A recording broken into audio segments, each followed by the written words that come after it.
i7 ગુજરાતનો અવાજ। નમસ્કાર દર્શક મિત્રો, i7 ન્યૂઝ ગુજરાતીની સાથે હું છું આપની સાથે પાયલ બામભણિયા। તો જોઈએ આજના મહત્વના સમાચાર।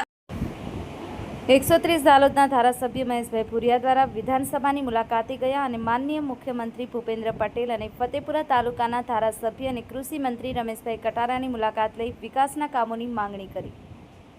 આ મુલાકાત દરમિયાન દરેક જિલ્લાઓમાં ફાળવણી કરવામાં આવેલ એસટી બસોની ફાળવણી કરી ધારાસભ્યશ્રીઓ અને મંત્રીશ્રીઓએ લીલી ઝંડી આપી અને પ્રસ્થાન કરાવ્યું। દરેક જિલ્લાઓમાં ખૂટતી કડીના ભાગરૂપે બસો દરેક જિલ્લાઓમાં ફાળવણી કરી અને લોકોને અવરજવરથી સુવિધાઓ પૂરી પાડી હતી। ગોવિંદગુરુ લીંબડી તાલુકામાં લીંબડીથી ગુલતોરા રોડ 8 લેનના ભારે વાહનો પસાર થતાં તૂટી જવા પામ્યો હતો। તેને વેળાસર જોબ ફાળવી અગ્રમતા આપવામાં ધારદાર રજૂઆત ધારાસભ્ય મહેશભાઈ ભુરિયા દ્વારા કરી હતી। આમ ઝાલોદ અને ગોવિંદગુરુ લીંબડી તાલુકાના ચિંતા કરતા ધારાસભ્ય જોવા મળ્યા। Bureau chief Kalubhai Damor, i7 news Gujarati, Dahod.